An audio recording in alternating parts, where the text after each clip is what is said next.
मलाई हेर बुढी लास्ट रिस उठ्यो तँसित किन रिस उठ्यो तपाईँलाई मलाई रिस उठ्यो काम छैन काज छैन खालि ठ्याक्कमा 3 बजे लाइ पाएपछि ठ्याक्क आउने के माथि हेर्नलाई मेरो अधिकारको रो 3 बजे को आए को गए स्वाद इन्तजार त गर्न आएको गएको त मैले त खालि 24 घण्टा के लाइभमा बस्नै हुन्न कि लाइभमा बसे कि हेर्न आइले कोनी आए को गए कोसित बोलो कति शंका गरे हो टिकटक लाइभ बस्न पनि हुन छाडो का आजभोलि त गर्दा गर्दै सँगै बसम त भनि हो मैले तैवा टिकटक लाइभ पनि हैन र सँगै बसम अरे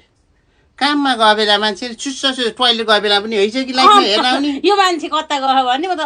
निन्दा त र तपाईको हैन यसो नदेखिनी हुन्थ्यो नि साथीहरुसित कोही आ हुन्छ नि यसो हेलो आइ हुन्छ नि बोल्नै नहुनी आएर माथि टेक्टक लाटाले केरा हेरेर बस्ने के हो को आ को गयो भनेर शंका पनि अति गर्ने हैन तपाईले मलाई मात्रै बोला खान्छ सब टिकटकबाट तैले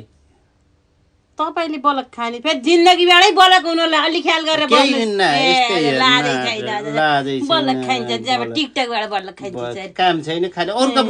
बुढा त आउनु नै बुढा कहाँ गयो के गर्ने तपाईँ अरूको बुढी तपाईँ सिम किन आउनु त आफ्नो बुढा सिम जान्छ नाटक नाटक अरूको बुढी तपाईँ सिम त बस्न आइन होला गरे